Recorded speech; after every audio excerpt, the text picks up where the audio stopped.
Muy buenas tardes con todos los asistentes a este evento académico.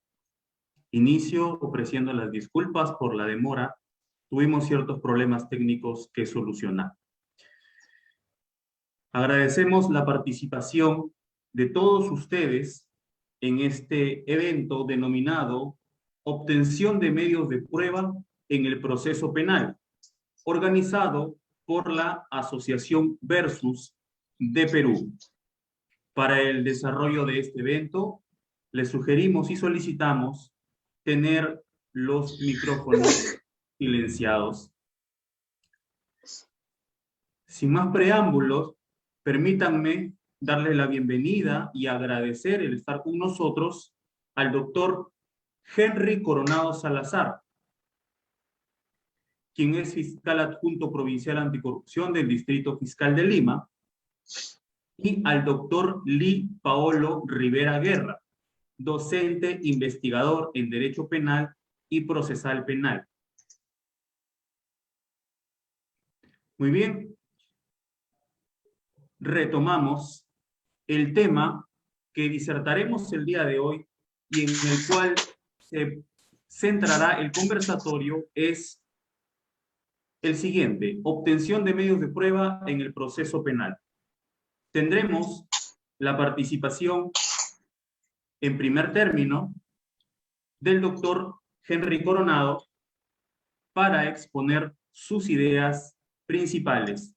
Luego, la participación del doctor Rivera y tendremos una segunda ronda al estilo o de similitud a lo que es una réplica y dúplica, si es que algún tema, algún punto queda por aclarar o de repente, como en el derecho, hay algunas discrepancias.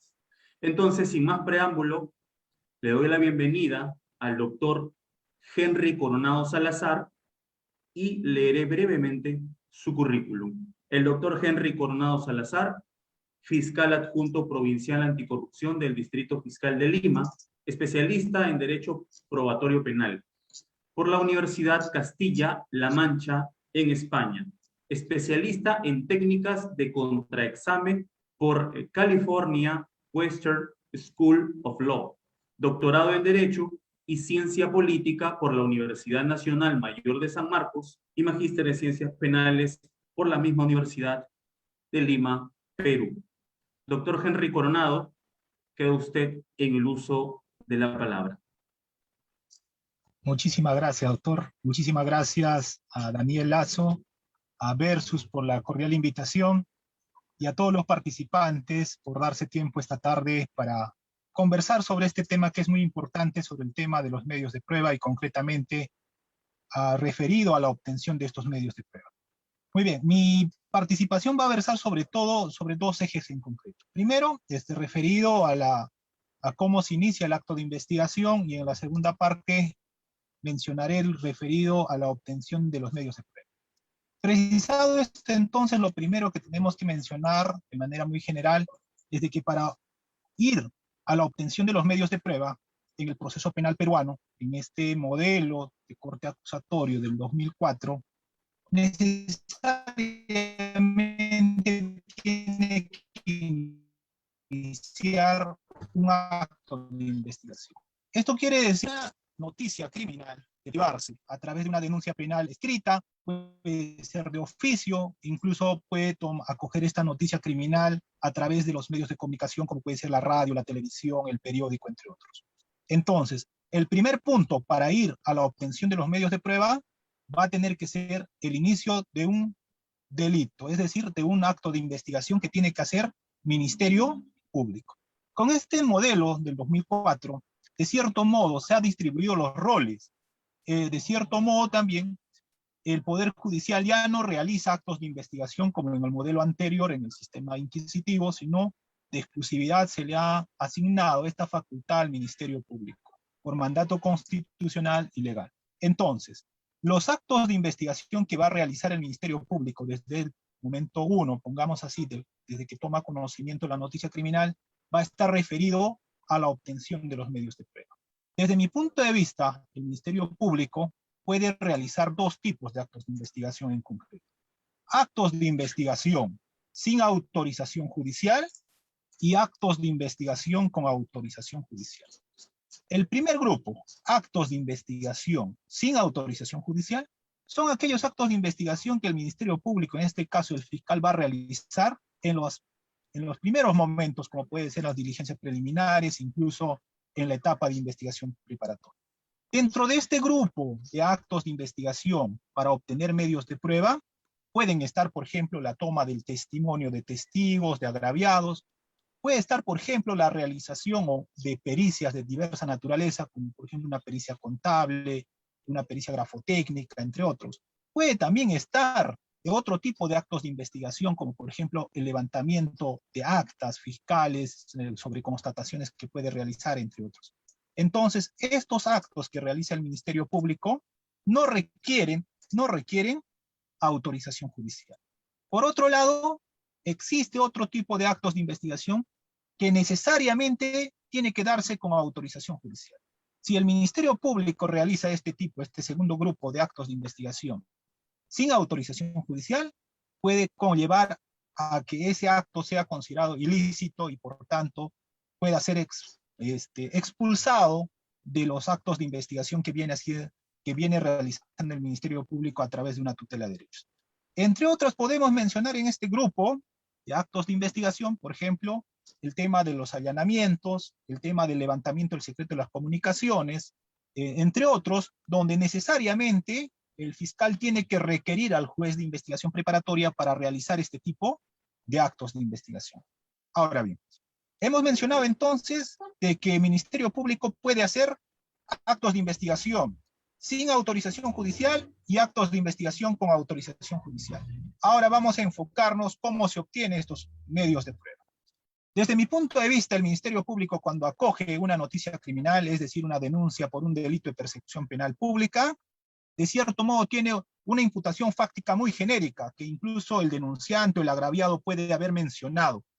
En este sentido, desde mi punto de vista personal, considero que son los medios de prueba, estos medios de prueba que va a obtener durante la diligencia preliminar y la preparatoria, de cierto modo el que va a sustentar este fáctico. Entonces, el primer momento para obtener los medios de prueba viene a ser las diligencias preliminares.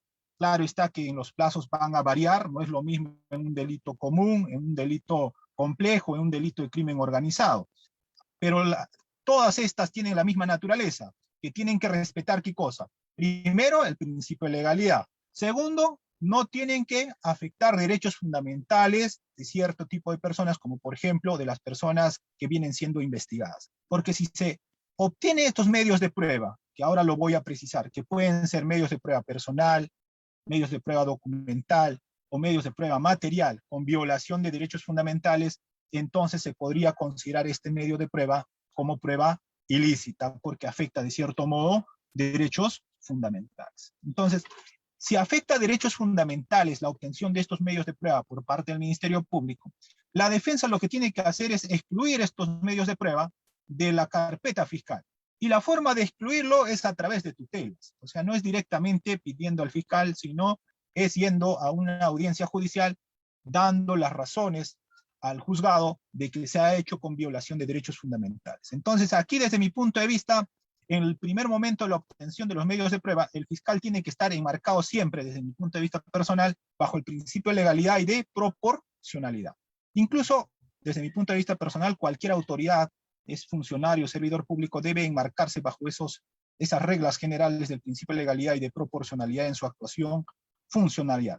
Entonces, ¿cómo obtenemos el primer medio de prueba? El primer medio de prueba para cualquier delito de persecución penal pública, estamos hablando de un delito de robo, un delito de colusión, un delito de lavado de activos, entre otras, delitos donde el Ministerio Público interviene como persecutor penal en representación de la sociedad, tiene que hacerse bajo el amparo del principio de legalidad. Ahora bien, el medio de prueba, en este caso, personal, que viene a ser el testimonio, de cierto modo va a ser tan crucial para los demás actos de investigación. Para la obtención de este medio de prueba personal, que se realiza normalmente en las diligencias preliminares y que también se puede hacer en la preparatoria, hay ciertas reglas que tiene que manejar el fiscal. Por ejemplo, Un fiscal, para obtener un testimonio, tiene que señalarle al testigo sus derechos y sus obligaciones antes de tomar la declaración. Por ejemplo, si vamos a tomar una declaración a un testigo que es familiar del imputado, hay que hacerle saber, por ejemplo, de que tiene derechos como, por ejemplo, de guardar silencio y no autoincriminar a su familiar. El otro tema que hay que tener en cuenta es de que este testimonio que nosotros vamos a obtener en estos actos iniciales de investigación, como puede ser la diligencia preliminar, la preparatoria, no son prueba. Estos son indicios, evidencias que van a servir solamente para esa etapa que corresponda, es decir, para la diligencia preliminar o la preparatoria. Me explico un poco más sobre esto. Si yo tomo una declaración de un testigo, obtengo este medio de prueba personal, el testimonio, para acreditar un hecho fáctico, porque en realidad nosotros obtenemos medios de prueba para acreditar proposiciones fácticas, esta declaración me podría servir, por ejemplo, para pedir una prisión preventiva, para solicitar una medida cautelar real, entre otras. Pero a esa instancia no se considera prueba porque no hay el famoso principio de contradicción que se da en la tercera etapa, que viene a ser la etapa de juicio oral. Segundo, ¿cómo obtenemos nosotros entonces el medio de prueba personal? Obtenemos a través de testimonios que pueden dar la víctima o el testigo, que puede ser el testigo directo, indirecto, entre otros. Segundo, ¿cómo obtenemos este medio de prueba documental, que es también trascendental en algunos delitos, como por ejemplo en los delitos de corrupción de funcionarios, o en delitos donde necesariamente tenemos que tener el documento, como por ejemplo en el delito de falsificación de documentos, entre otros? Para este tipo de medios de prueba que vamos a obtener en el proceso penal, del mismo modo, el fiscal es el que tiene que establecer la pauta de cómo tiene que obtenerse este medio de prueba. Hay que precisar de aquí de que el fiscal no es el investigador en el proceso penal. El investigador en el proceso penal, desde mi punto de vista, es la policía, es el cuerpo élite especializado. Es la policía el que tiene que, de cierto modo, toda esa capacidad de ir al campo y recoger la evidencia.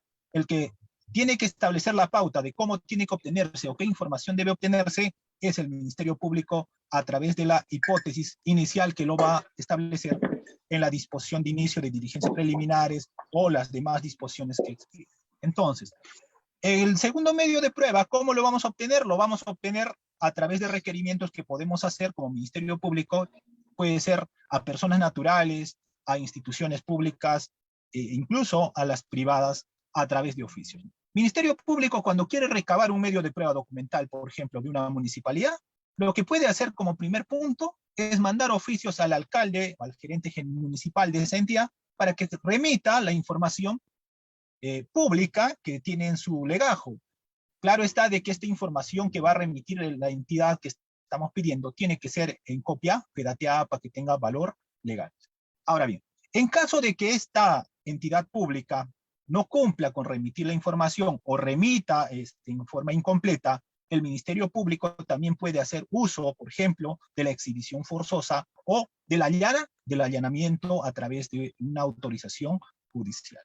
Entonces, en la obtención de estos medios de prueba documental, también el Ministerio Público puede usar el tema del apremio, en este caso, puede apremiar a la autoridad competente para que remita la información que está requiriendo. Entonces, también las personas naturales tienen la obligación de remitir la información que el Ministerio Público requiere. Por ejemplo, estoy investigando un delito de colusión y yo sé de que la información lo tiene X persona, yo lo puedo requerir como fiscalía a esa persona para que haga llegar al despacho fiscal esa información que yo requiero para acreditar mi proposición fáctica. Incluso en muchos casos, muchos fiscales ponen bajo apercibimiento de denuncia penal por desobediencia a la autoridad, ¿no? Precisando que ahí un poco que discrepo, porque tendría que ser una resolución que no se cumpla. Claro, en este caso una disposición no es una resolución, ¿no? Entonces, en la obtención de este medio de prueba documental se puede hacer entonces a través de oficios, si estamos en Ministerio Público, y podemos hacerlo directamente, como vuelvo a mencionar, como fiscalía, o podemos hacer con un requerimiento incluso judicial a través de un allanamiento. A lo menos en los delitos de corrupción hoy en día que nosotros trabajamos, la gran mayoría de información que obtenemos es a través de autorizaciones judiciales con allanamiento. Por eso ustedes seguramente ya vieron la gran cantidad de casos donde intervenimos, normalmente intervenimos con autorización judicial de allanamiento de información documental, tanto de privados como de entidades públicas, porque sabemos de que esa información está en ese lugar y lo vamos a encontrar. El otro medio de prueba, ¿cómo lo obtenemos? Normalmente el medio de prueba material. En este punto de la obtención de los medios de prueba material, desde mi punto de vista personal, el órgano especializado viene a ser la policía. Es la policía el experto en el campo para recoger estas evidencias. Cuando ocurre un accidente, cuando ocurre un homicidio, cuando ocurre un delito violento, desde mi punto de vista, el órgano especializado que tiene este cuerpo de peritos viene a ser la policía. En este punto, lo trascendental que podríamos mencionar respecto a la fiscalía es que la fiscalía va a garantizar de que se está haciendo bajo el principio de legalidad, de que está garantizando de que hay una autoridad que va a estar supervisando cómo se está obteniendo este medio de prueba. Aquí habría que precisar algo más, ¿no? Cuando se va a obtener este medio de prueba, material sobre todo, hay que garantizar la intangibilidad. ¿Qué quiere decir? Que tiene que realizarse con el procedimiento que establece la ley, a través de una cadena de custodia, donde las autoridades competentes sean las encargadas de obtener este medio de prueba. ¿Por qué va a ser importante esto? Porque se rompa la que lleva a su nulidad. Sin embargo, esto puede llevar de cierto modo a que en un momento dado, en la etapa de juicio oral, pueda alegarse por parte de la defensa un tema de contaminación de medios de prueba, sobre todo si estamos hablando de medio de prueba material. En ese sentido, dentro de los grupos de medios de prueba que estamos mencionando, lo más importante es el testimonio, el documento, si bien también el medio de prueba puede ser la confesión, pero la confesión hay que tener mucho cuidado, porque desde mi punto de vista, para que tenga valor legal, esta persona que está involucrada en el delito debería hacerlo en el primer momento, en el primer acto, que tiene contacto con el fiscal, y de cierto modo con presencia de su abogado defensor, y consciente de lo que está mencionando, porque la confesión sincera, de cierto modo, tiene una característica, tiene que dar la información, y esta información tiene que ser corroborada por otros medios de prueba para que tenga como resultado el beneficio premial de 1/3 de la pena, ¿no? Entonces, este medio de prueba, a lo menos personalmente, de la confesión, yo no me fío mucho en la fiscalía, porque puede ser utilizado en un momento dado como estrategia de defensa y luego el fiscal no busque más información. De cierto modo, lo que nosotros tenemos que buscar en el proceso penal es obtener diversa, variada cantidad de medios de prueba para acreditar proposiciones fácticas. Entonces, desde mi punto de vista personal, la obtención de los medios de prueba tiene que hacerse bajo el principio de legalidad y proporcionalidad y sin afectación de derechos fundamentales, sobre todo del imputado o investigado. Porque si nosotros obtenemos afectando derechos fundamentales, podríamos justamente llegar en un momento dado a que esa información que hemos obtenido sea excluida de la carpeta fiscal y por tanto pueda llegar en un momento dado a un tema de insuficiencia de medios de prueba y más adelante de prueba, y con ello no tengamos las facultades o las posibilidades de acreditar nuestras proposiciones fácticas. En concreto, entonces, los medios de prueba se obtienen bajo el principio de legalidad y proporcionalidad, siempre teniendo como marco esos principios, y segundo, deben ser obtenidos por parte del Ministerio Público. La excepción, podríamos decir, es que también el nuevo modelo permite de que las partes puedan ofrecer sus medios de prueba. Esto quiere decir que la parte también lo puede ofrecer. Pero hay algo que hay que precisar aquí. Cuando las partes quieren ofrecer un medio de prueba, por ejemplo en la etapa de investigación o la etapa intermedia, sobre todo, tienen que poner en conocimiento de la fiscalía, no lo pueden introducir automáticamente a la etapa intermedia. Ya existe de cierto modo cierta jurisprudencia que ha establecido que tiene que tener conocimiento el Ministerio Público de qué medio de prueba está ofreciendo la otra parte, ¿no? Entonces, en este modelo se puede acreditar las proposiciones fácticas de diverso modo. No existe una sola técnica, no existe un solo medio de prueba con el cual acreditar, pero lo que tenemos que resaltar es que la obtención de estos medios de prueba siempre tienen que estar enmarcados bajo estos principios que acabo de mencionar. Eso sería como primera parte de mi participación respecto al tema de los medios de prueba.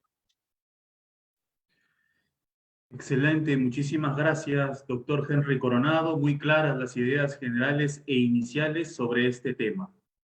Ahora, como segundo ponente, tendremos la participación del doctor Lee Paolo Rivera Guerra. docente investigador en Derecho Penal y Procesal Penal, especialista en Derecho Procesal Penal y autor de diversas obras colectivas y artículos de investigación.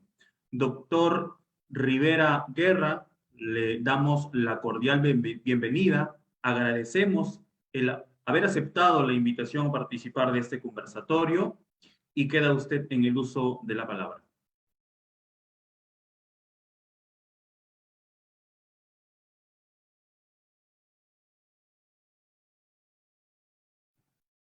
Su audio, doctor, disculpe, su audio.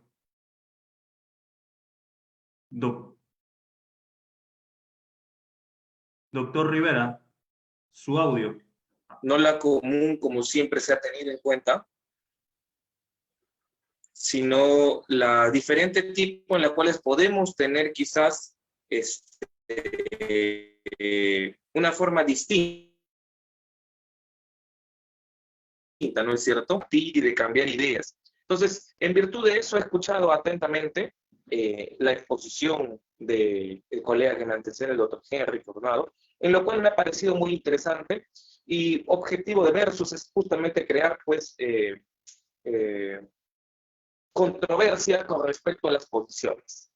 El doctor ha dicho una posición muy interesante, ¿no es cierto? Una posición muy interesante que es que el Ministerio Público o el fiscal no es el investigador, sino él considera que el principal investigador es la policía. Para eso, yo quisiera remitirme al artículo 7 del título preliminar del Código Procesal Penal, del nuevo Código Procesal Penal, que dice: carece de efecto legal las pruebas obtenidas directa o indirectamente con violación del contenido esencial de los derechos fundamentales de la persona. Con respecto a esto, el Ministerio Público es el titular de la acción penal. Y al ser el titular de la acción penal, a criterio personal, es el ente investigador específicamente quien va a desarrollar esta situación de encontrar los medios de prueba que establece el código para poder sustentar su teoría del caso. Si bien es cierto, el nuevo código ha establecido la figura en la cual la Policía Nacional, ¿no?, es un ente ejecutor de las decisiones del Ministerio Público. Sin embargo, la Policía Nacional no va a poder realizar ninguna obtención de medios de prueba de forma independiente si no es por alguna disposición fiscal que el fiscal disponga. Por ende, yo considero que, a diferencia de lo que manifiesta el colega que me antecede, que el Ministerio Público sí es el titular de la investigación. Y la policía es solamente el eje quien se encarga de ejecutar las decisiones o el que el Ministerio Público le solicita. Es más, es un eje que no necesariamente debe ser siempre utilizado. En varios distritos judiciales, el Ministerio Público realiza su investigación de forma independiente. Las policías especializadas son utilizadas en algunos casos. Punto aparte, hay veces en las cuales la propia población y el propio sistema judicial no confía mucho en los elementos policiales, no siempre. Algunos fiscales consideran que no, por consiguiente, estas personas son específicamente las que deciden si llevan la investigación con una policía especializada, llámese de COCOR, de PINCRI, de LINDAC, de PROVE, entre otras áreas, o pueden llevarlo también independientemente en su despacho fiscal con el asistente de función fiscal y en sus propias funciones. La policía, si bien es el caso que el nuevo código ha establecido una figura de eje de apoyo al Ministerio Público, no siempre se da en ese caso. Ahora, cuando hablamos de medios de prueba y la forma como obtenerlos en el proceso penal, hay medios de prueba que establece el código, como por ejemplo la confesión, la inspección, el testimonio, los peritajes, el careo, entre otros. Y estos medios de prueba son considerados como medios de prueba no en un primer momento, se consideran como elementos de convicción. Los primeros recaudos al momento de una noticia criminal, lo cual comparto, es que al haber obtenido una noticia criminal inicialmente de un hecho delictivo, ya sea por una denuncia o a través de una noticia criminal, empieza la labor de investigación de la Fiscalía. Obviamente con intervención de la policía, si es que fue el primer ente en el cual tuvo conocimiento, o directamente la Fiscalía.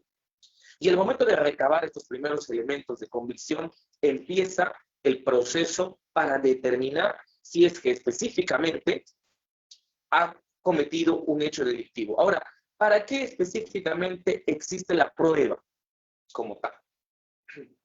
¿Cuál es el objetivo y la necesidad de que en un proceso penal exista la prueba? O sea, hablamos mucho de prueba. ¿Cuál es el fundamento esencial de una prueba?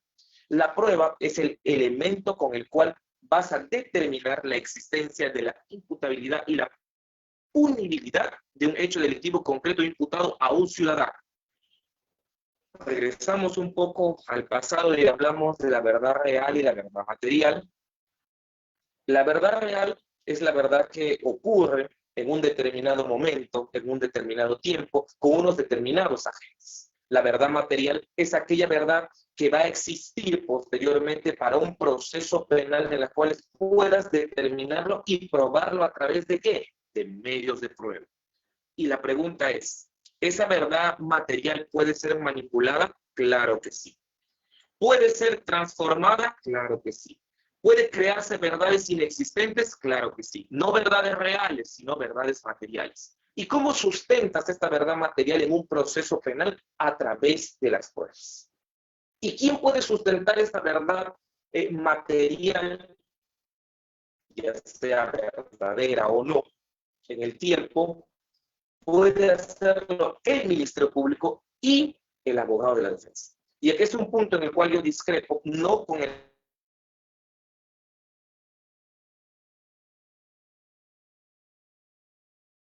expositor que me ha antecedido, sino en general, al ser el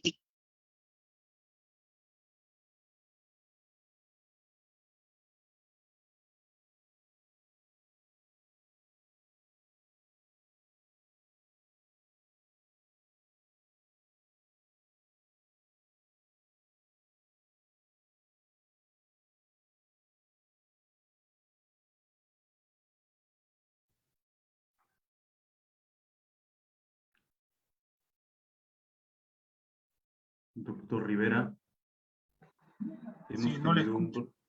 Sí, doctor Rivera, hay un problema con su audio. No lo podemos escuchar.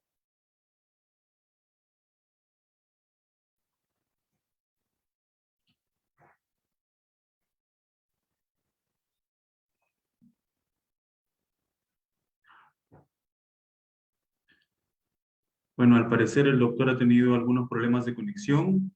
Esperamos se conecte en unos instantes.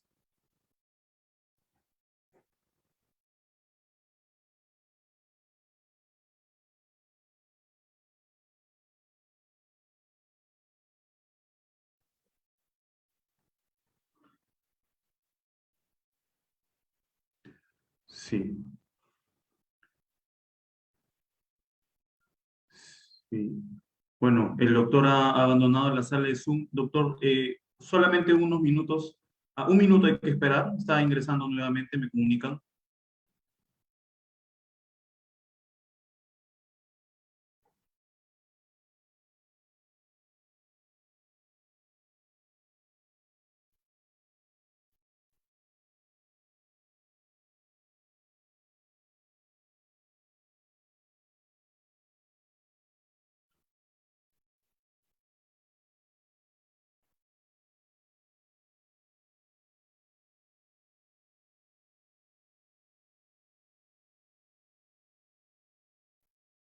Ya lo tenemos al doctor nuevamente en línea.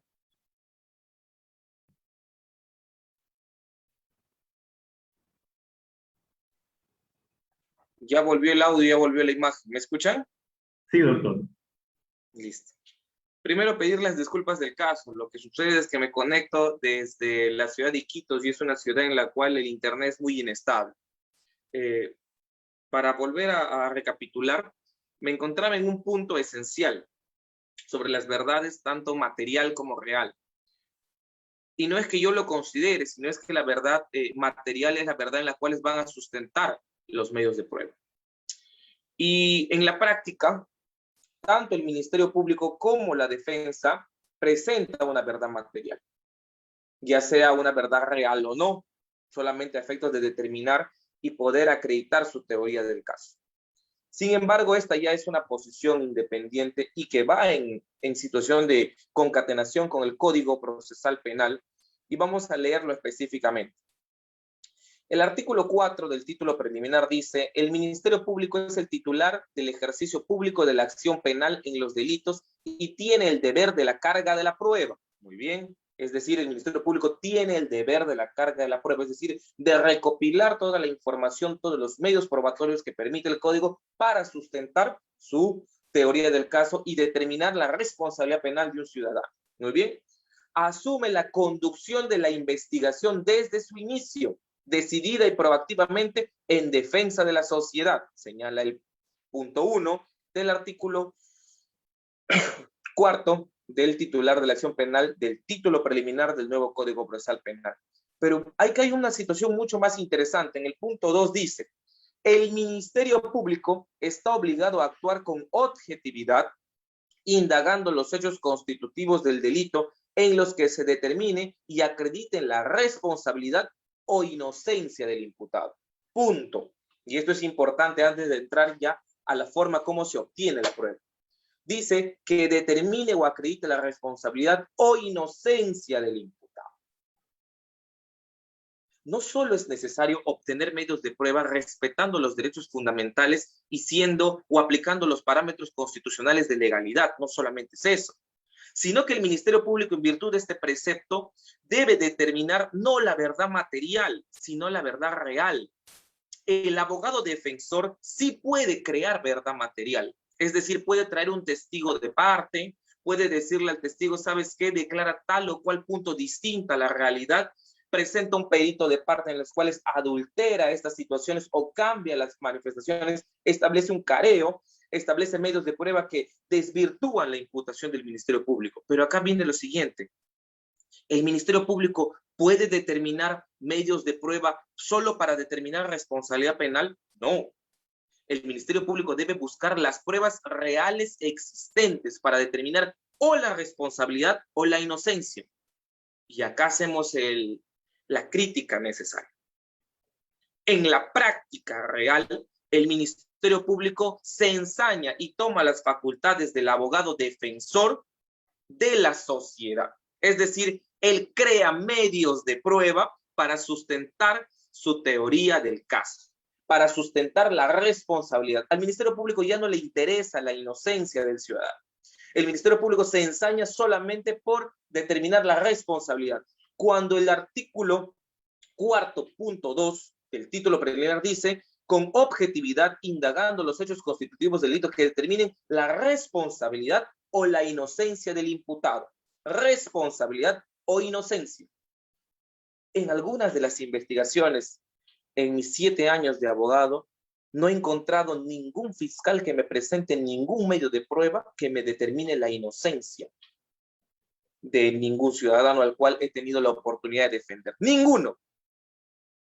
Ninguno ha presentado ningún medio de prueba a través de la investigación que ayuden a la teoría de la defensa. Al contrario, los han excluido. Y ha sido la defensa quien en la etapa de control de acusación o en la etapa correspondiente tiene que presentarla como nuevo medio de prueba, como prueba de descargo, como prueba de oficio o como nueva prueba de oficio en juicio. Esa es la realidad. Entonces, la pregunta es, antes de entrar al meollo principal del asunto, ¿acaso el Ministerio Público tiene las mismas reglas del juego que el abogado de la defensa? La respuesta es no.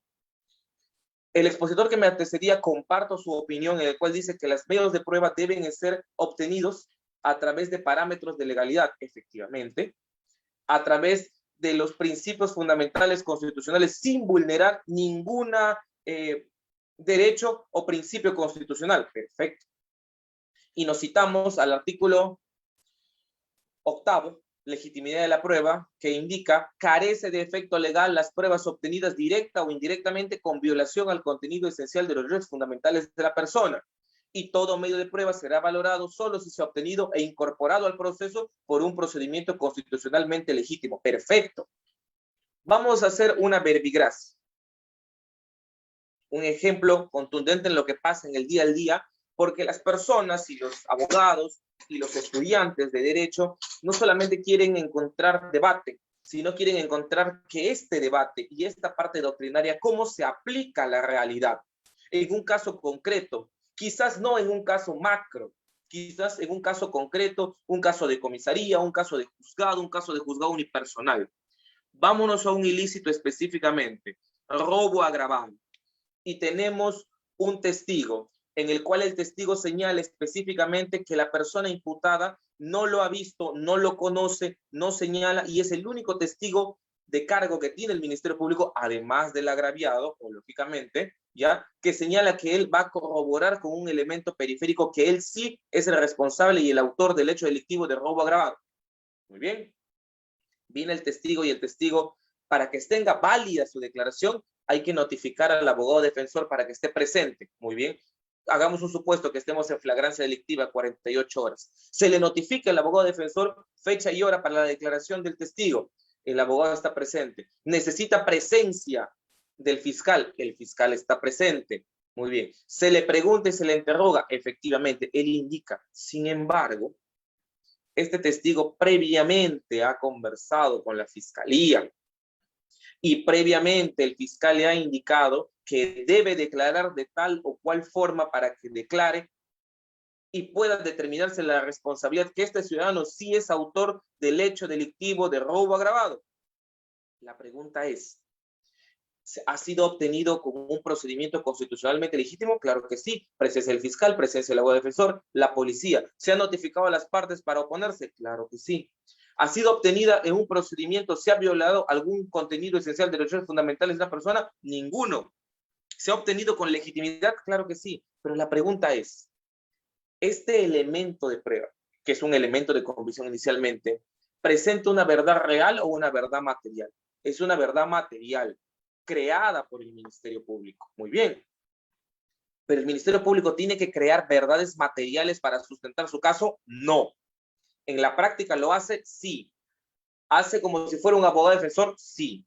Quien debe crear y tiene la oportunidad de crear verdades materiales y testigos de descargo para ir en contra de la realidad, ya que fuera culpable, es el abogado, no el Ministerio Público. Si el Ministerio Público no puede sustentar la verdad real que está buscando, automáticamente debe, en virtud de su principio, como lo indico, para determinar la responsabilidad o inocencia, continuar en esa investigación. Ahora, haciendo esta pequeña introducción, que creo que me excedí bastante, los medios de prueba que establece el código, o las pruebas específicamente, están establecidas dentro del código e inician, como las declaraciones, ¿no es cierto? Las testimoniales, las pericias, la confesión, el careo, las pruebas documentales. Cada medio de prueba tiene un procedimiento establecido, pero en esencia el principal parámetro para darle la legitimidad o la legalidad a este medio de prueba, sin que entremos aún a valorar la pertinencia, conducencia y utilidad de cada prueba, que va a ser determinada en una audiencia de control de acusación, es que esta prueba tiene que ser sometida al contradictorio. ¿Y qué es el contradictorio? Permitirle a la otra parte, al abogado de la defensa o al actor civil, si lo hubiera en su oportunidad, a la parte agraviada debidamente constituida, la participación en su obtención de acuerdo al procedimiento. Y no vamos a ir a una declaración porque es lo más común y lo más fácil. Vamos a ir solo para terminar a una obtención de una pericia. En la práctica, para determinar una pericia de tal o cual elemento delictivo, para determinar una configuración esencial, es necesario que exista un perito designado por el Ministerio Público. Se conoce como el perito oficial. Cuando el código empezó e inició, y hasta ahora en algunos distritos judiciales, la Fiscalía señala a un perito determinante y lo establece y le envía la documentación o le envía el objeto de la pericia para que realice la pericia. Algunos distritos judiciales realizan lo que es la juramentación y corren traslado del perito para cualquier observación u oposición de las partes, así como también señalan fecha y hora para la realización de la pericia, la participación del perito de parte, el establecimiento del plazo para la entrega de la pericia y todos los requisitos que establece el código, en algunos distritos judiciales. En otros no. En otros de frente se otorga al perito oficial y el perito oficial evacúa su pericia y se le corre traslado para que el abogado defensor pueda presentar las contradicciones o la oposición o las observaciones al peritaje oficial. Ambos procedimientos totalmente distintos. El código establece que es el primero, el correcto. Sin embargo, ¿quién es el encargado de determinar la legalidad y el procedimiento correcto de esta obtención de esta pericia? El juez de garantías al momento del control de acusación. Frente a esto, existen jueces que determinan que sí ambos procedimientos son correctos, uno el primero y otro el segundo. Entonces, ¿qué hablamos acá? Que el medio de prueba no solamente está sometido a la obtención de un mecanismo de legalidad, sino también está sometido a que sea obtenido a través de un procedimiento establecido en virtud del principio de legalidad que establece el código.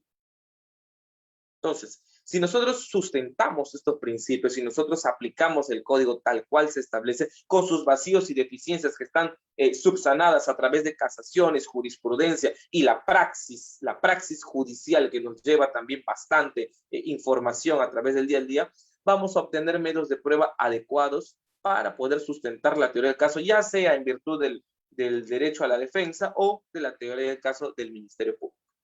Yo muy agradecido con ustedes. Hasta aquí la primera parte de mi intervención. Interesantes aportes, doctor Rivera. Muchísimas gracias por su intervención. Doctor Henry Coronado, en esta segunda parte, precisamente que es la forma en cómo se crea esta asociación versus tratar de tener dos ideas, dos posturas. Estamos en el mundo del derecho, donde siempre se puede dar o se pueden dar estos debates. Entonces, doctor Henry Coronado, en esta segunda intervención, una réplica a lo ya mencionado. Muchísimas gracias. Bueno, voy a centrarme en primer lugar en el tema de los actos de investigación, sobre todo el tema de la objetividad del Ministerio Público. Precisar, claro, efectivamente, la norma establece que el fiscal tiene que actuar con objetividad. Esto quiere decir que el fiscal va a actuar con objetividad, pero durante la etapa de investigación. Esto quiere decir durante la diligencia preliminar y la preparatoria, porque a partir de la etapa intermedia asume una posición totalmente distinta, ya es un sujeto procesal que tiene un rol específico, en este caso, si por ejemplo va a llevar una acusación fiscal. Lo que quisiera yo precisar sobre este tema del principio de objetividad respecto a la actuación fiscal es lo siguiente. En la práctica nosotros lo que deberíamos hacer como fiscalía y también como abogados defensores es justamente hacer efectivo este principio de objetividad. ¿En el sentido de qué? De que tenemos que recabar medios de prueba de cargo y de descargo. Yo entiendo que ese principio se resume en ello, de que el Ministerio Público tiene que recabar medios de prueba de cargo y de descargo respecto al tema de la imputación que podría tener a ese estadio procesal. Por ejemplo, si estamos en diligencias preliminares, medios de prueba que podrían corroborar o no esa imputación fáctica inicial de la denuncia, y si estamos en preparatoria del mismo modo, si hay suficientes medios de prueba para formular acusación o para pedir sobreseimiento en la etapa intermedia. Entonces, aquí tal vez en la segunda parte también viene la crítica respecto a la defensa. Hay muchos abogados que no cumplen específicamente su rol de abogado. Esto quiere decir que no hacen una defensa eficaz.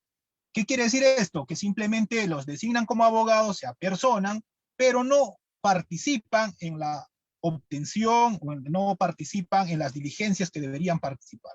Entonces aquí también se observa de que muchos abogados no hacen esa diligencia debida como abogado defensor. Por ejemplo, ¿no? ¿Qué es más importante en la etapa de investigación? Desde mi punto de vista, por ejemplo, sería participar como abogado defensor en la declaración de testigo, sobre todo en esta etapa para saber, por ejemplo, si ese testigo observó, vio, percibió o no esta conducta criminal del supuesto imputado, ¿no? Sería, por eso, desde mi punto de vista personal, es trascendental que un abogado defensor participe en la declaración de testigo. Segundo, en la obtención de medios de prueba documental. Comparto la posición con el colega de que la Fiscalía, todos los actos de investigación que realiza, tiene que poner en conocimiento de la contraparte, es decir, de la defensa. A excepción de los casos, como he mencionado, de obtención de medios de prueba que requieren con resolución judicial, donde recién al momento de ejecutar se pone en conocimiento de la defensa o de la parte imputada, ¿no? Entonces, en concreto yo pienso de que el principio de objetividad está enmarcado en la obtención de medios de prueba de cargo y de descargo y que debe ser de ese modo la actuación del fiscal. Segundo, respecto al tema también del titular de la acción penal, efectivamente, el fiscal es el titular de la acción penal, pero yo me refería en el sentido de que el órgano especializado, o sea, de campo, preparado para realizar investigación, desde mi punto de vista personal, es la policía. Claro está que el que representa esto es el titular de la acción penal, que tiene las facultades de ordenar, de decir qué medios de prueba tienen que obtenerse, cómo tienen que obtenerse, es el Ministerio Público a través de este diseño de una hipótesis que tiene que manejar a través de la disposición fiscal. Si el fiscal no tiene claro esta hipótesis, es decir, no sabe qué medios de prueba se va a obtener, entonces no va a tener un norte. Por eso comparto también esa posición, pero con la precisión que para mí ese órgano especializado que tiene que ir en busca de la evidencia de campo, no es el fiscal. No es el fiscal el que tiene que ir a recabar en la escena del crimen, va a ser la policía, por ejemplo, a través de sus peritos, que va a recabar las evidencias materiales, lo que podría haber. Pero para eso el fiscal tiene que diseñar cómo tiene que realizarse ese acto de investigación. En ese sentido, también comparto con la posición del doctor respecto a ese tema de que el titular de la acción penal es Ministerio Público y bajo el mando del Ministerio Público tiene que realizarse los actos de investigación por este cuerpo élite especializado que se llama Policía Nacional, que tiene diversas especialidades, ¿no? Como bien lo ha mencionado, puede ser DIVINCRI, la DIRCOCOR, entre otras. Porque hoy en día, por ejemplo, nos han puesto este tema de la pandemia, nos han puesto un claro ejemplo de que no se puede hacer investigación desde el despacho. Tenemos que necesariamente salir a campo a buscar la evidencia. Un fiscal ya no puede ser un fiscal de escritorio hoy en día. El fiscal de hoy en día tiene que ser un fiscal que vaya al campo conjuntamente con este órgano especializado, que es la policía, a recabar la información.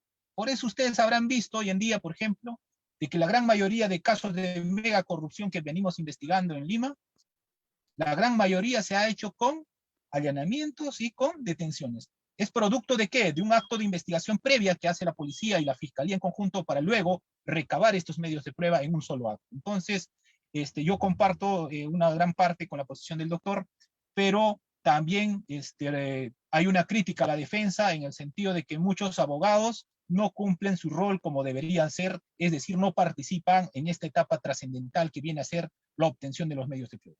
Precisando que si en esta etapa de diligencias preliminares o la preparatoria no se recaba los medios de prueba suficientes, entonces va a generar ¿qué cosa? Va a generar más adelante un tema de impunidad para el Ministerio Público y para la defensa será pues un tema de archivo o sobreseguimiento, ¿no?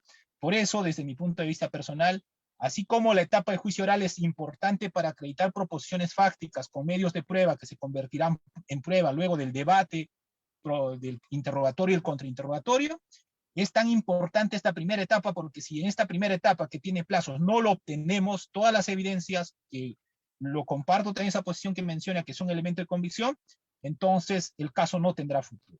En ese sentido, mi posición sobre este segundo punto referido al tema del principio de objetividad y las funciones del Ministerio Público. Excelente réplica, doctor Henry Coronado. Y el mismo derecho le asistirá al doctor Rivera Guerra en esta especie de dúplica. Doctor Rivera, queda usted en el uso de la palabra. Después de la intervención del doctor Rivera Guerra, tendremos una ronda de preguntas. Ya tenemos algunas señaladas que nos han hecho llegar los participantes. Doctor Rivera, queda usted en el uso de la palabra.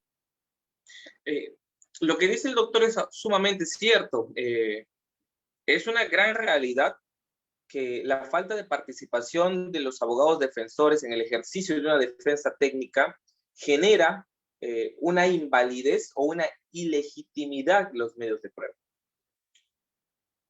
Y esta es una realidad que se vive no solo en el distrito de Lima, sino se vive en todas las sedes de corte y en todos los distritos fiscales del Perú. Hay que ser francos cuando hacemos un tipo de esta naturaleza de la exposición. Existen dos tipos de formas de ejercer la defensa técnica de un ciudadano. La primera, pidiéndole, exhortándole, invocándole al Ministerio Público que respete el procedimiento del nuevo Código Procesal Penal para evitar nulidades posteriores. Y la segunda, induciendo a generar nulidades para que estos medios de prueba en un futuro terminen siendo ilegítimos, inválidos, para la teoría del caso del Ministerio Público. Ojo, el abogado de la defensa tiene que tener dos posiciones o dos formas de cómo litigar. Válidas ambas, válidas. Cuestionables éticamente, sí, pero válidas procesalmente también. Como abogado defensor encuentro un fiscal como el doctor Henry Coronado, lógicamente voy a tener muchísimo cuidado porque es un hombre de experiencia y que conoce el procedimiento. Entonces, ¿qué es lo que voy a tener que hacer? Tener cuidado porque él va a tener mucho parámetro, mucho cuidado en seguir el procedimiento. Pero si como abogado defensor me encuentro con un fiscal que desconoce el procedimiento y obtiene medios de prueba vulnerando el principio de legalidad y no sigue el procedimiento, y sé que esa prueba mañana más tarde va a ser inválida, va a ser excluida por haber vulnerado de alguna forma un derecho constitucional del ciudadano, ¿qué es lo que hago como abogado defensor? Exhorto al fiscal y le digo, estamos haciendo mal el procedimiento y esto va a tumbar esta prueba, o me quedo callado y dejo que esta investigación siga de forma errónea para que en un futuro me beneficie. Estoy hablando de técnicas y estrategias de defensa, que no es lo mismo que establecer principios de legalidad, para que a falta de este elemento pueda obtener la tan ansiada absolución de mi patrocinado, por más que sea culpable o no, en una verdad real. Y vamos a hacer una verbigracia, un ejemplo.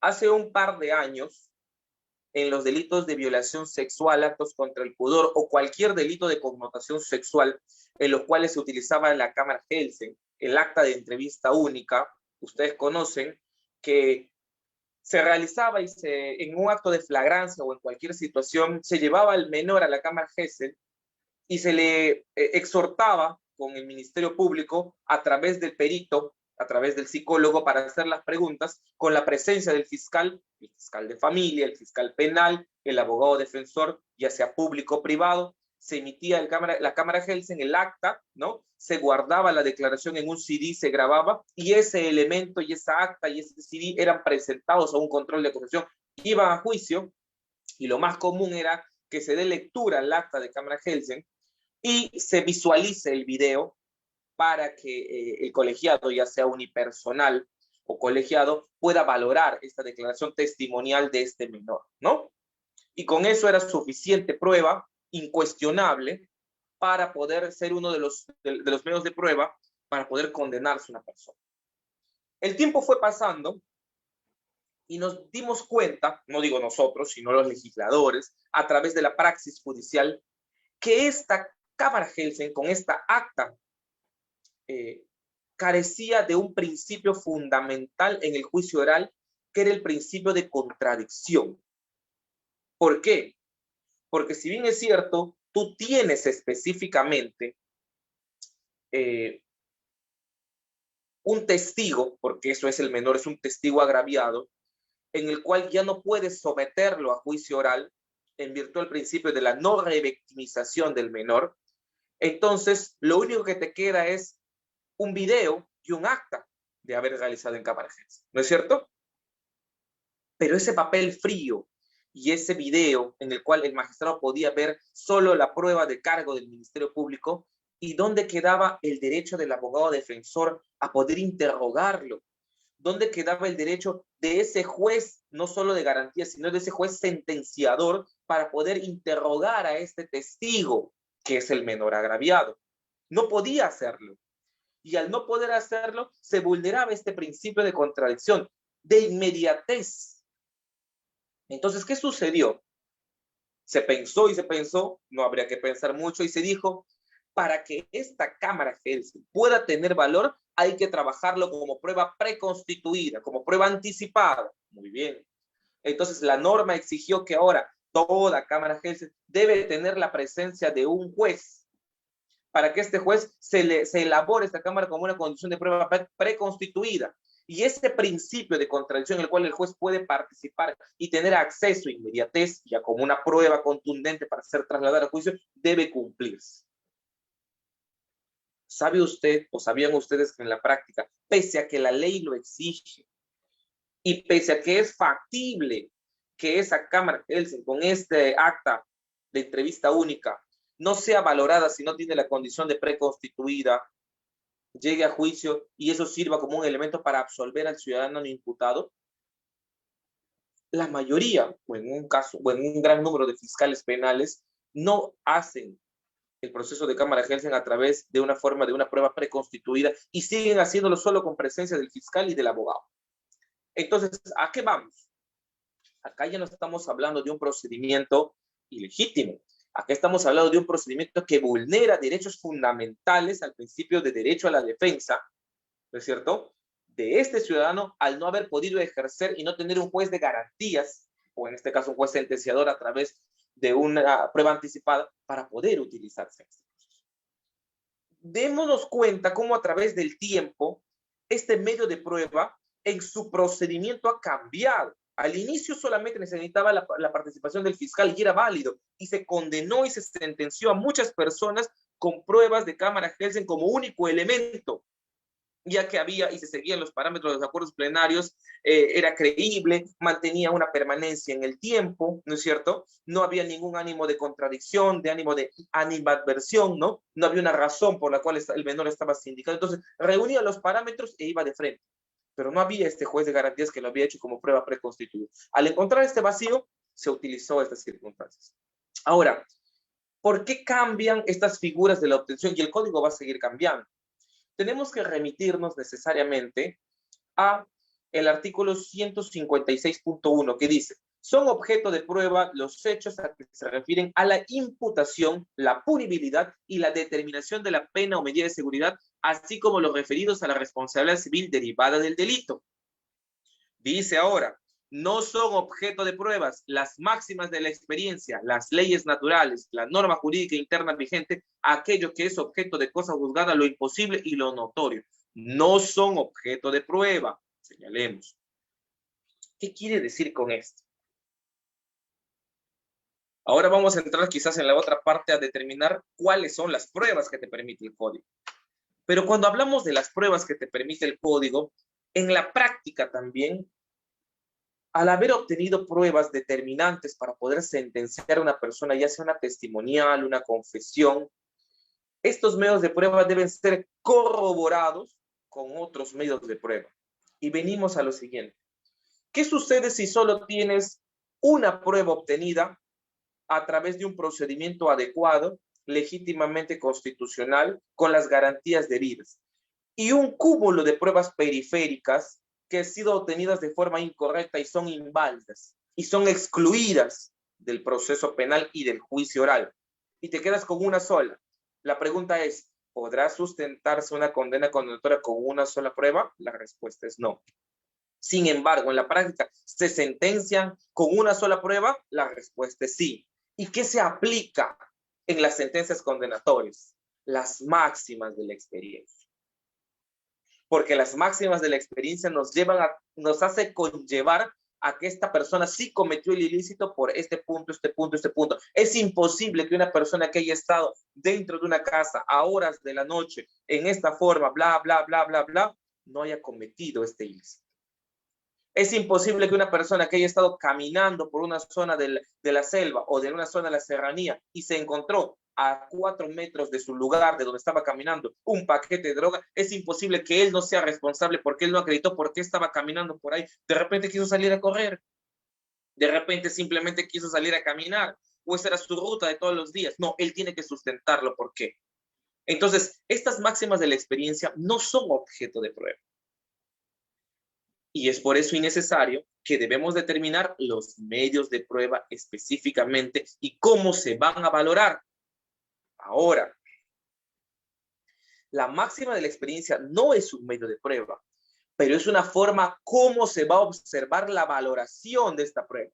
Y nos tenemos que someter al artículo 158, que dice, la valoración de la prueba, el juez deberá observar las reglas de la lógica, la ciencia y las máximas de la experiencia, y expondrá los resultados obtenidos y los criterios adoptados. Muy bien.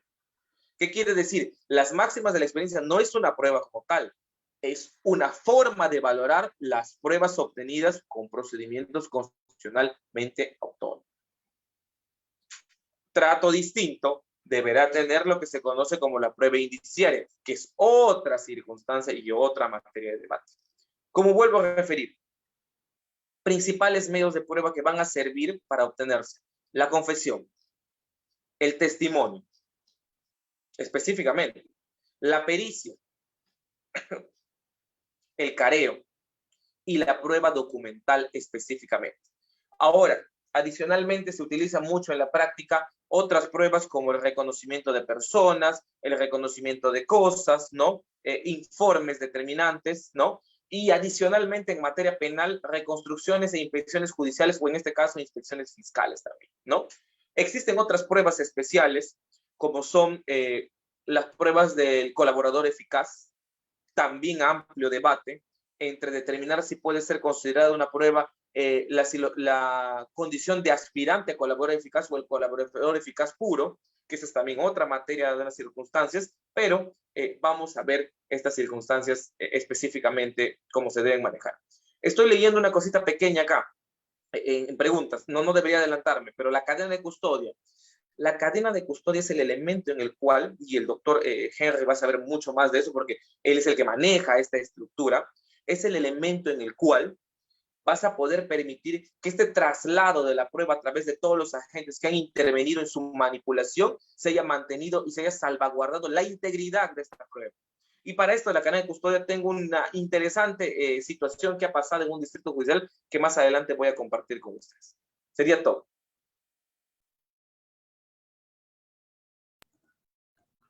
Muchísimas gracias, doctor Rivera. Importantes aportes también para en este conversatorio. Doctor Henry, estamos ya en la etapa de preguntas. Tenemos una pregunta en el aplicativo Zoom y se la voy a transmitir. ¿Qué postura toman los expositores frente a la violación de la cadena de custodia y la admisibilidad como medio de prueba?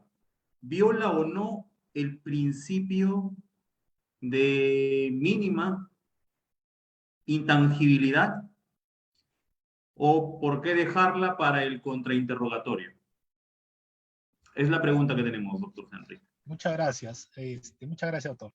Antes de ello, un pequeño paréntesis sobre un punto que me parece muy importante, lo que ha resaltado el doctor: las máximas de la experiencia, solamente en 2 minutos.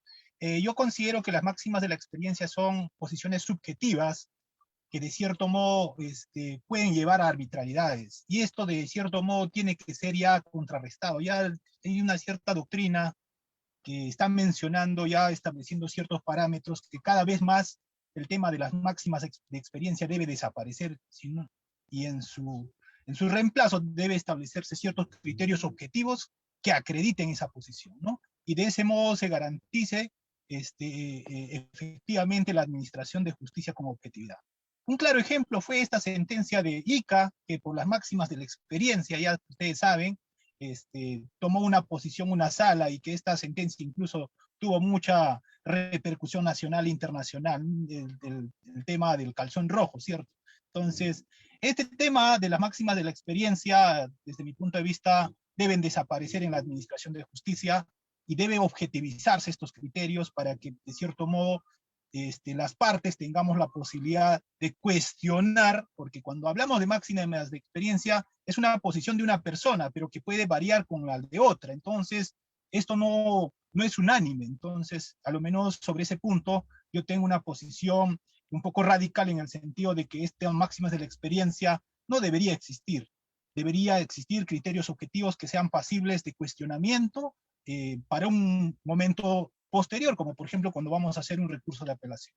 Muy bien, primer punto. Segundo punto, respecto al tema de la cadena de custodia, mi posición es de que el hecho de que una cadena de custodia se rompa, de cierto modo no hace que se invalide. Esto de cierto modo puede traer, si bien de que no sea tan fiable el resultado, pero eso no implica que la ruptura de la cadena de custodia se convierta en un acto ilícito. que se convertirá en acto ilícito cuando nosotros obtenemos ese medio de prueba con violación de derechos fundamentales y lo coloquemos en una cadena de custodia. Un ejemplo, sin autorización judicial, por ejemplo, recabo un celular de un imputado, ¿correcto? Lo incauto y ingreso a revisar su información y obtengo del WhatsApp toda la información o videos y eso lo introduzco, por ejemplo, a la carpeta fiscal. Ahí sí habría violación de derechos fundamentales. Entonces, mi posición respecto a la cadena de custodia, el hecho de que pueda romperse en un momento dado la intangibilidad de la información no necesariamente invalida o lo convierte en ilegal. Ahí tendrá que venir justamente la posición de la defensa en el sentido de que puede haber entonces otro tipo de resultados respecto a esa evidencia. Sí, pues, ¿no? Eso ya tendrá que evidenciarse en la tercera etapa de juicio oral con el interrogatorio y el contrainterrogatorio que le hagan al perito. Perfecto, doctor. Muy clara su respuesta. Para la siguiente pregunta, para ambos ponentes. En un operativo pensado, organizado y ejecutado por agentes de la policía especializada, los indicios o medios de prueba que sean obtenidos producto de este operativo habrán sido obtenidos de manera lícita, ilícita y, adicionalmente, podrán ser utilizados en un proceso penal, teniendo en cuenta que no se produce daño a bien jurídico alguno, ya que fue un operativo controlado. Doctor Henry, empezamos con usted. Ya, muy bien. En primer lugar, yo entiendo que este operativo es un operativo con autorización judicial. Yo entiendo de ese modo, porque si es un operativo sin autorización judicial, de cierto modo se estaría afectando de derechos fundamentales. Normalmente cuando hacemos operativos, ya seguramente ustedes han visto los mega operativos donde estamos, la última ha sido esta de la alcaldesa de San Juan de Miraflores, aquí en Lima. Normalmente la policía participa en este operativo, pero con autorización judicial y bajo dirección del fiscal. El policía por sí solo no puede ir en búsqueda de la información, a menos que esté en flagrancia, pues, ¿no? Pero en este caso, si estamos hablando de operativos o mega operativos, necesariamente tiene que haber una autorización judicial desde mi punto de vista, incluso para obtener medios de prueba. En un caso, un ejemplito nomás ahí pongamos, si la autorización judicial dice de cerraje e incautación de documentos, pero no dice, por ejemplo, obtención de medio de prueba, por ejemplo, para recabar un celular, entonces nosotros no podemos llevarnos en ese operativo ese celular. Entonces acá tiene que ver mucho la expertise del abogado cuando va a revisar a notificar qué medios de prueba operativo, qué tipo, información documental, material, información, qué tipo de evidencia quiere, ¿no? Entonces, de ese modo también tiene que controlar la defensa lo que va a hacer la policía y la fiscalía, porque puede ser que en ese acto la policía y la fiscalía se lleven información adicional que no está en la autorización judicial.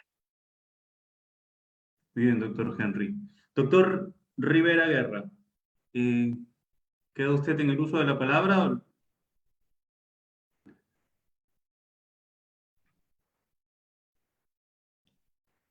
Doctor Lee. Sí, claro que sí. He escuchado atentamente al doctor y específicamente comparto la opinión que él tiene en ese aspecto, definitivamente. Ahora, con respecto a la pregunta que es sobre el tema de la cadena de custodia, creo que es aplicable desde dos perspectivas. La primera, he tenido acceso a varias circunstancias en las cuales la ruptura de la cadena de custodia o la incorrecta aplicación ha generado una invalidez del medio de prueba. Sí, efectivamente eso se ha generado. Ahora, no hablamos que la prueba es ilegítima. Una cosa es que una prueba sea ilegítima y otra cosa es que una prueba sea inválida. La prueba puede ser legítima, sí, pero una prueba se vuelve inválida cuando hay una ruptura de cadena de custodia, sí, efectivamente. Ya esa estrategia del abogado defensor que advierte esta ruptura o este quiebre en la cadena de custodia, para utilizarse en beneficio de la defensa.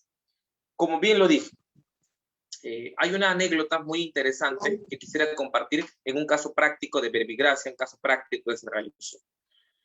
Resulta específicamente que en un ilícito de tráfico de moneda falsa, un aproximadamente 50.000 soles se encontró empaquetado, encaletado en una especie de paquete, como si fuera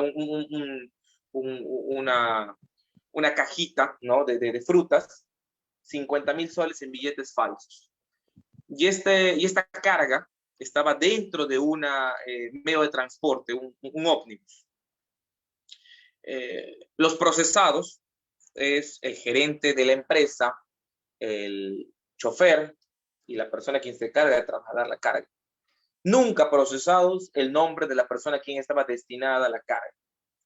Nosotros asumimos la defensa y este billete se encontraba dentro de un paquete o de una caja, se sometió a la cadena de custodia porque los 50 billetes eran falsos, ¿no es cierto?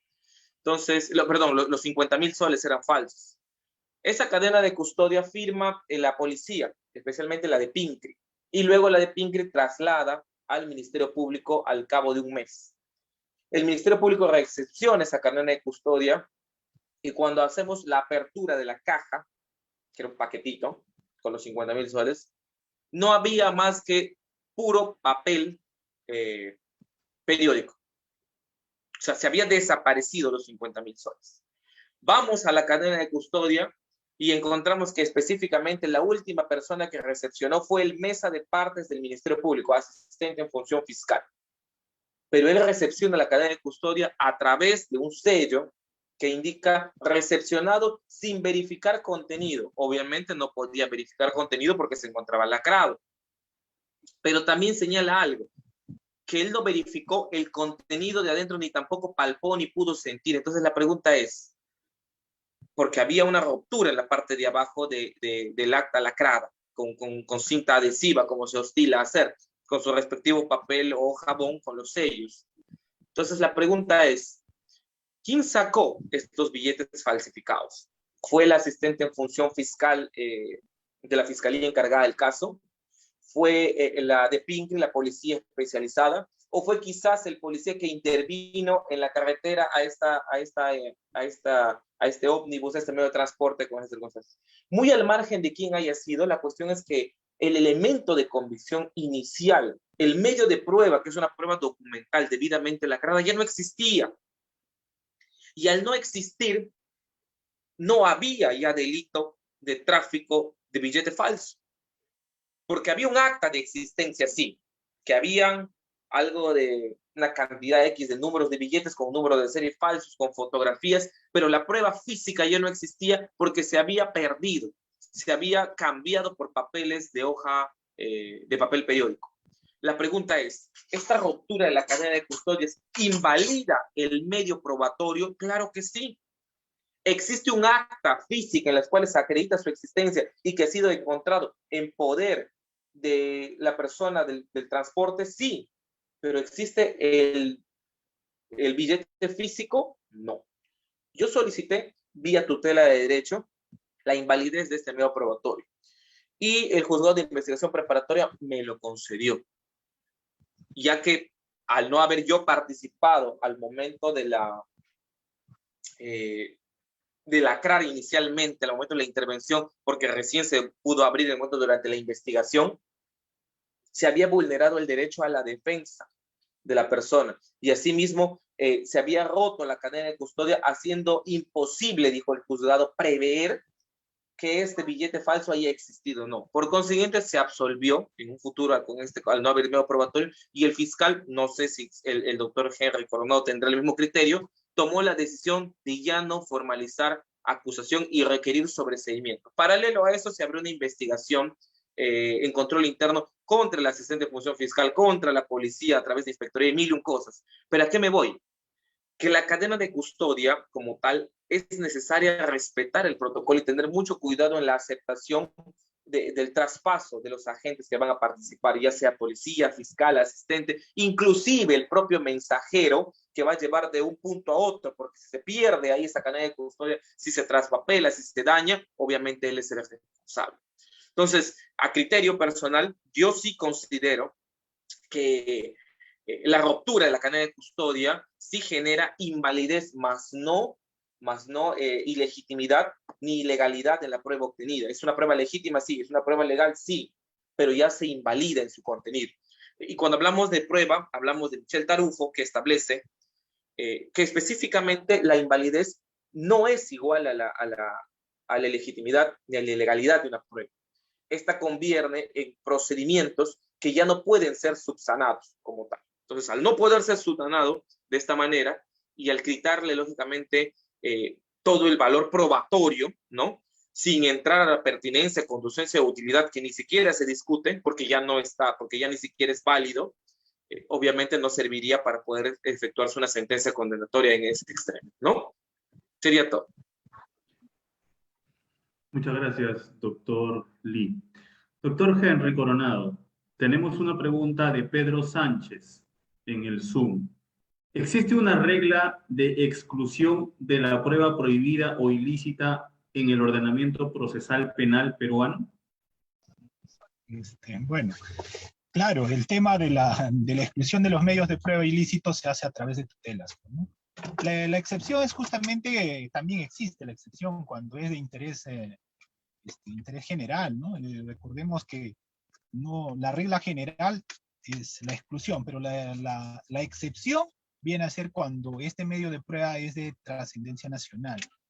Y hay ciertos casos, ¿no? Como por ejemplo en el caso de los petroaudios, ustedes habrán visto, en el caso de Montesinos, también hubo una posición incluso de la Corte Suprema que de cierto modo convalidó ciertos actos. Entonces, pero en este modelo debemos, yo soy de la posición de que las reglas deben cumplirse tal como están, ¿no? O sea, si el fiscal obtiene un acto, un medio de prueba con violación de derechos fundamentales o de forma ilícita, de cierto modo está haciendo un papel que no debería hacer. El fiscal es un funcionario que debe actuar con la mayor objetividad y debe, desde mi punto de vista, obtener lícitamente los medios de prueba, porque tiene a su disposición todo.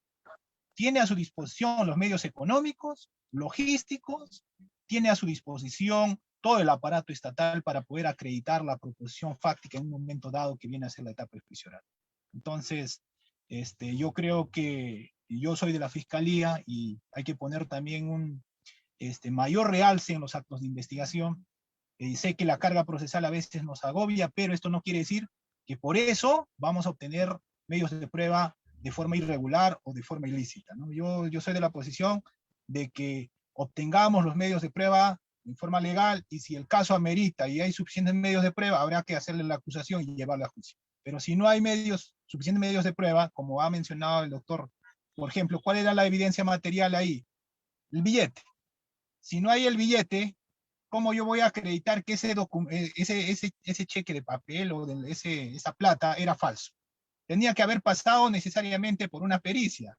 Y si no existe ese medio de prueba, entonces lo correcto, creo que ahí ha sido bueno la posición del fiscal, era pedir sobreseimiento. O sea, hay que archivar el caso porque hay insuficiencia de medios de prueba, sobre todo si estamos viendo que la imputación está referido concretamente a un tema de falsificación de billetes. Entonces, mi posición respecto a ese tema, sobre todo de la exclusión de los medios de prueba, es el siguiente, ¿no?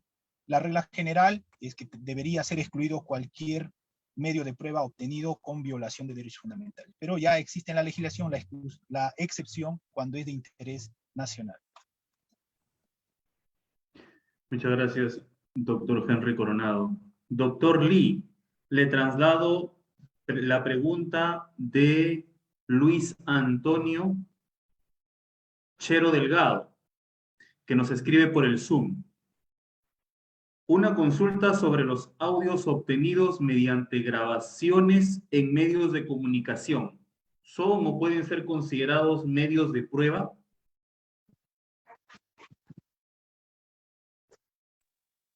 A ver, acá hay una situación muy, muy delicada en este aspecto y hay dos posiciones. Voy a fundamentar y voy a exponer las dos posiciones que existen, y de las dos posiciones que existen voy a dar a la cual yo me acojo y la cual me resulta más adecuada y más convincente en virtud del principio de legalidad.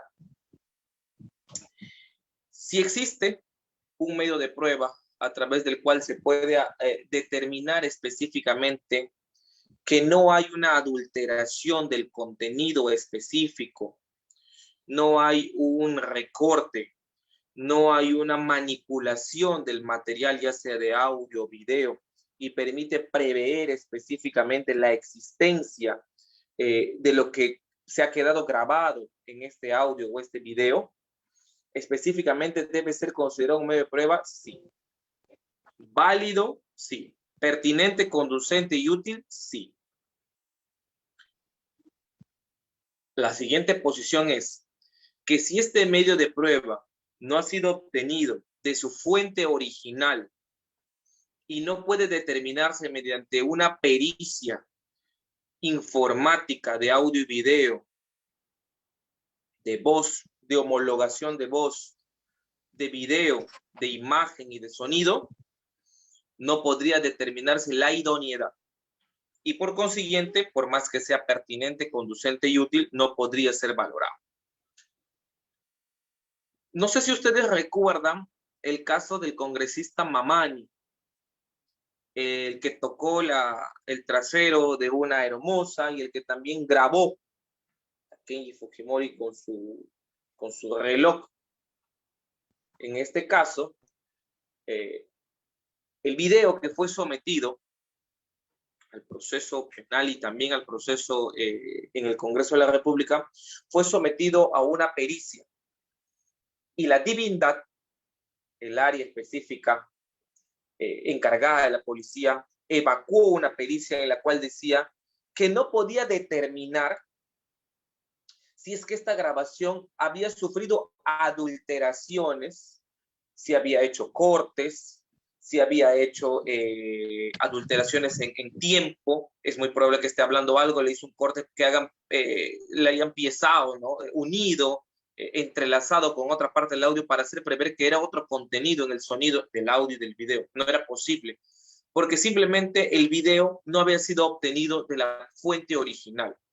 Y lo que la pericia indicaba era de que no era este audio y este video verdadero ni falso.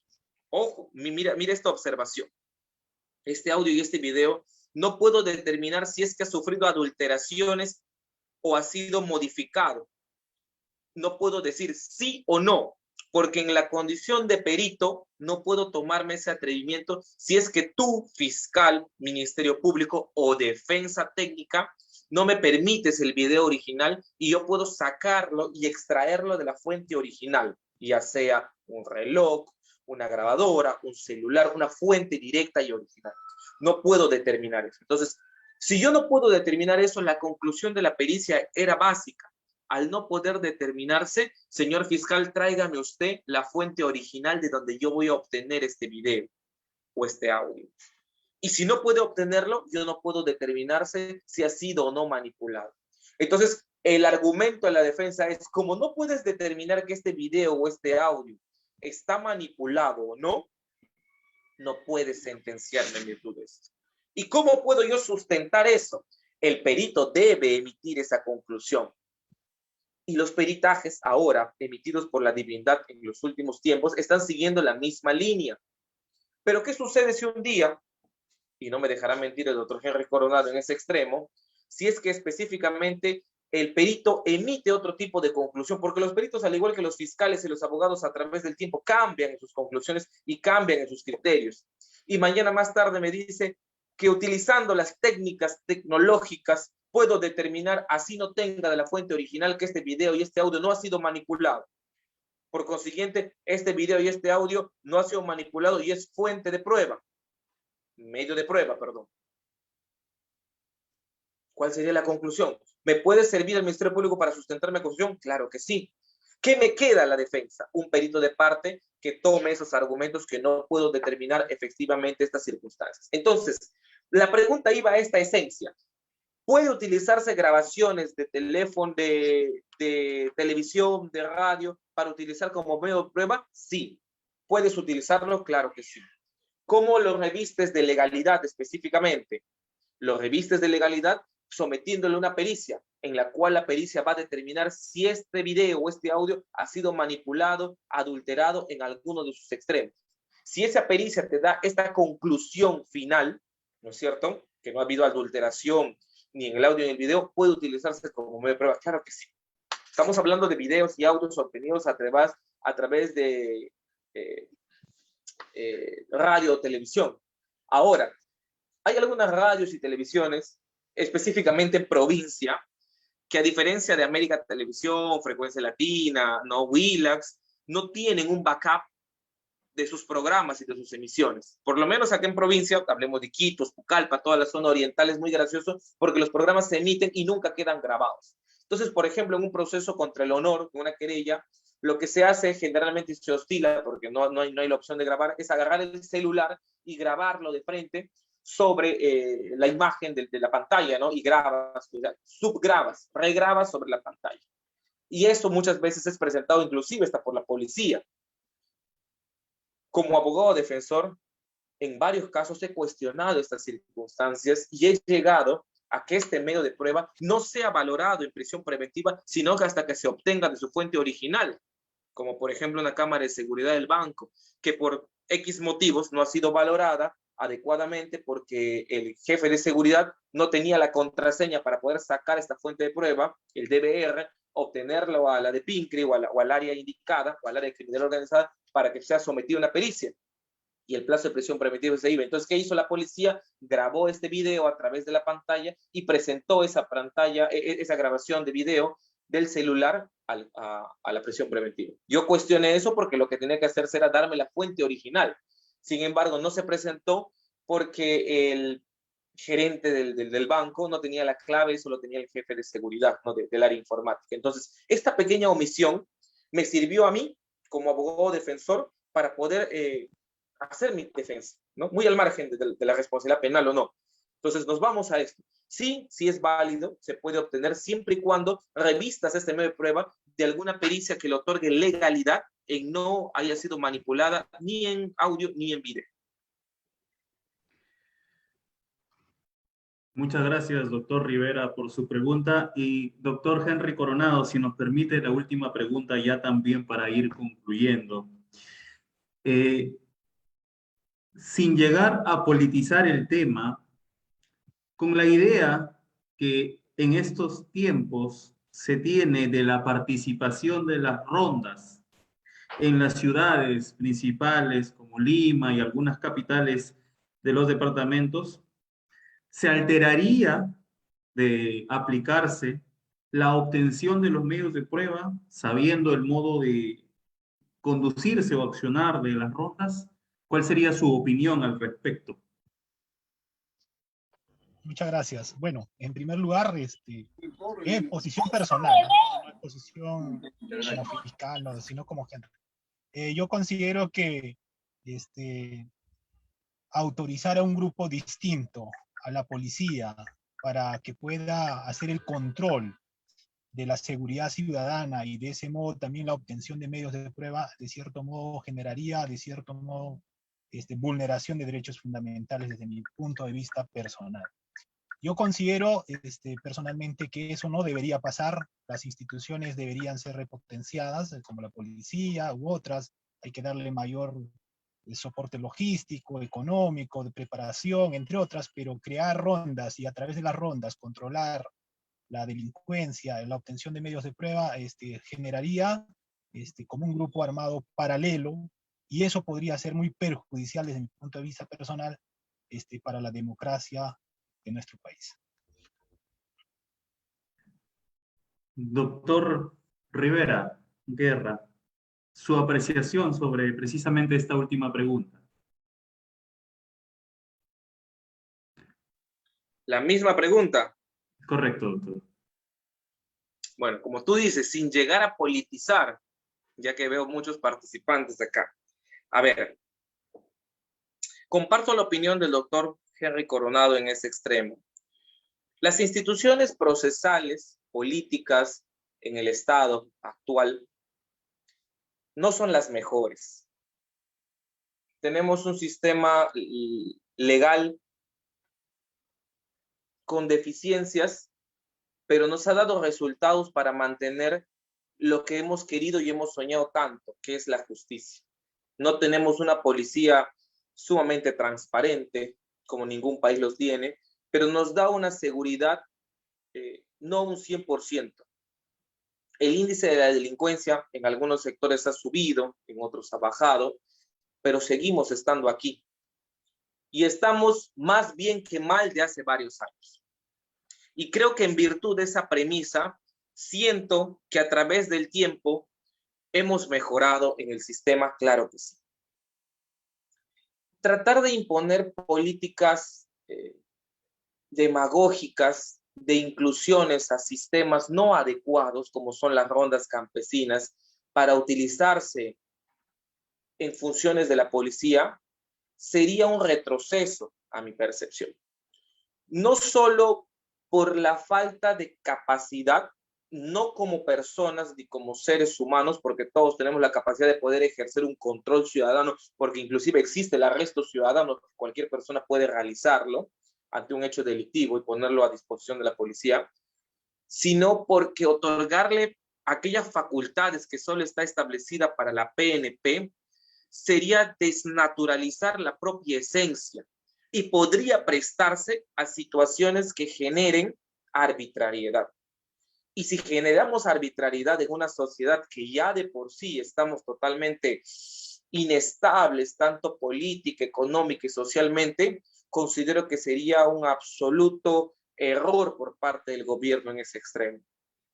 Ahora, las rondas campesinas hay que recordar que han cumplido un papel fundamental en algunas zonas del país y han desarrollado efectos realmente adecuados. Considero que de acuerdo a la jurisdicción de algunas zonas pueden seguir manteniendo su posición y su desempeño y quizás reforzar en esos aspectos o en esos lugares donde ellos consideran que son más eficientes. Tú te imaginas ahora un rondero peleándose o en todo caso ejerciendo el control ciudadano en el centro de Lima contra esas bandas de criminalidad organizada, no vas a poder, porque son desproporcionales. Entonces, pero sí un rondero, incluyo la ciudad de Iquitos en donde me encuentro, podría ayudar al tema del control como unas juntas vecinales, claro que sí, dependiendo de la condición y las circunstancias. Pero en esencia, las funciones de la policía deben mantenerse como tal, y es más, quizás ha habido debates en que la policía se le ha otorgado demasiadas funciones, demasiadas facultades, como las leyes que permiten actuar en legítima defensa, en uso de sus armas, ¿no? Y es más, ahora, a las 12 de la noche, las personas no recuerdan ni siquiera los derechos como inviolabilidad del domicilio. Están levantados desde las 12 hasta las 4. O sea, seguimos aún estando en un estado de emergencia con estas condiciones. Entonces, a estas circunstancias, aumentarle más cosas con las rondas campesinas no sería factible desde mi punto de vista y desde mi criterio. Muchísimas gracias por su participación, doctor Rivera. Bueno, a nombre del presidente de la Asociación Versos y toda la junta directiva, agradezco la participación de ambos ponentes, del doctor Henry Coronado Salazar y del doctor Lee Paolo Rivera Guerra. A continuación, es el momento de presentarles el diploma que la Asociación Versus emite para cada uno de sus ponentes y me voy a permitir compartir pantalla para, en primer orden, mostrar el diploma al doctor Henry Coronado. Un momento, por favor.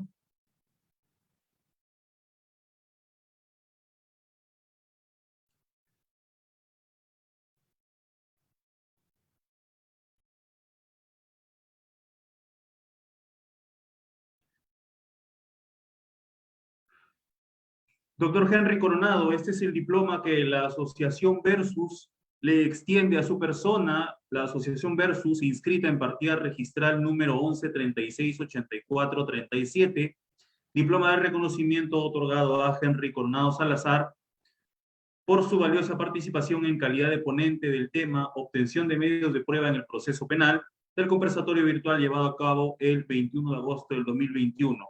Firman el doctor Sebastián Villamizar, director fundador del Estudio Jurídico Villamizar y Dávila de Colombia, el doctor Juan Centurión, presidente de la Asociación Versus Perú, y el doctor Roger Chandubi, abogado principal de Máximos Asesores Legales y Consultores Corporativos de Perú.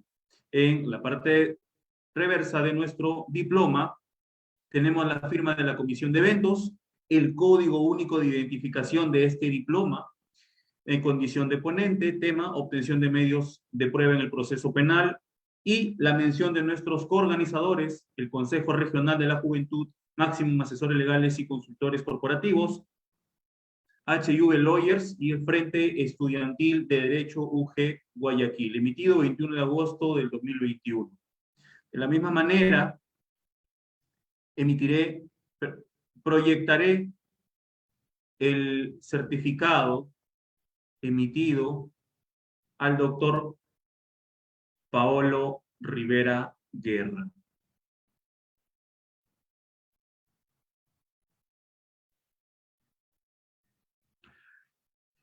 Asociación Versus, partida registral 11368437, diploma de reconocimiento otorgado a el doctor Paolo Rivera Guerra por su valiosa participación en calidad de ponente del tema obtención de medios de prueba en el proceso penal del conversatorio virtual llevado a cabo el 21 de agosto del 2021. Firman Sebastián Villamizar, director fundador del Estudio Jurídico Villamizar y Dávila de Colombia, el doctor Juan Centurión, presidente de la Asociación Versus Perú, y el doctor Roger Chandubi, abogado principal de Máximos Asesores Legales y Consultores Corporativos. De la misma manera, en la parte de reverso, podemos observar el código de identificación único del diploma en calidad de ponente y nuestros coorganizadores que hayan sido mencionados: Consejo Regional de la Juventud, Máximos Asesores Legales y Consultores Corporativos, HV Lawyers y Frente Estudiantil de Derecho UG Guayaquil, 21 de agosto del 2021. Con esta proyección, doctores, les agradecemos infinitamente su participación. Ha sido una tarde-noche llena de conocimiento y los dejo en el uso de la palabra para que puedan ustedes despedirse de este público asistente. Bueno, doctor Henry. Muchísimas gracias. Primero, agradecer a Dios por darme vida, permitirme estar con ustedes. Estoy por Chosica, y igual, bueno, he cumplido con el compromiso. Muchísimas gracias a todos los participantes. Un fuerte abrazo, que Dios siempre nos bendiga. Muchas gracias. Doctor Rivera Guerra, lo escuchamos. Sí, muchas gracias. Primero agradecerle por la invitación a Versus. Es un espacio interesante, bonito para conversar. Generalmente yo considero que los debates deben ser esto, tratar de conversar y compartir experiencias para, más allá de los aspectos dogmático y doctrinario, trasladarlo a lo que se aprende día a día. Creo que es lo que más vamos a aplicar a la realidad, ¿no? Agradecer al doctor Henry Coronado por haber compartido conmigo. Estoy viendo que está en un carro y está muy haciendo sus cosas también, me imagino. Yo también voy a salir a otras cosas, y es interesante por darnos su tiempo en las cosas que vamos haciendo. El hecho que estemos compartiendo acá significa pues que es algo interesante y estamos tratando de aprender siempre. Cuenten conmigo para los espacios que se necesite y seguir compartiendo lo poco o mucho que podemos conocer del derecho para crecer y tratar de formar una sociedad más justa y equitativa siempre. Muchas gracias también a quien me ha realizado la invitación personalmente, a Daniel Lazo Torres, por ser un joven que se ha contactado conmigo. Yo estoy lejos de donde están ustedes, estoy en la ciudad de Iquitos, zona oriental, casi frontera con Colombia, Brasil y Ecuador, y es agradable a través de las plataformas digitales ahora llegar a sentir el calor de muchos estudiantes y abogados de otras partes. Conmigo será hasta otra oportunidad, y agradecido por las consideraciones siempre. Hasta luego. Muchísimas gracias nuevamente a nuestros ponentes, gracias a todos los participantes por haber estado esta tarde-noche con la Asociación Versus. También, antes de terminar esta reunión, les informamos o les ponemos en conocimiento que el 28 de agosto tendremos una ponencia bastante interesante, donde trataremos el tema compliance en el derecho penal peruano y colombiano, un análisis crítico. La cita es a las 6 de la tarde y tendremos a los ponentes Nelson Roa Reyes, quien es magíster en Derecho Empresarial de la Pontificia Universidad Javeriana, y al doctor César Cueva Ruesta, catedrático en la Maestría de Ciencias Penales en la Universidad de San Martín de Porres. Entonces, quedan todos cordialmente invitados, ya haremos la publicidad respectiva en las redes sociales. Muchas gracias nuevamente y que tengan una feliz noche.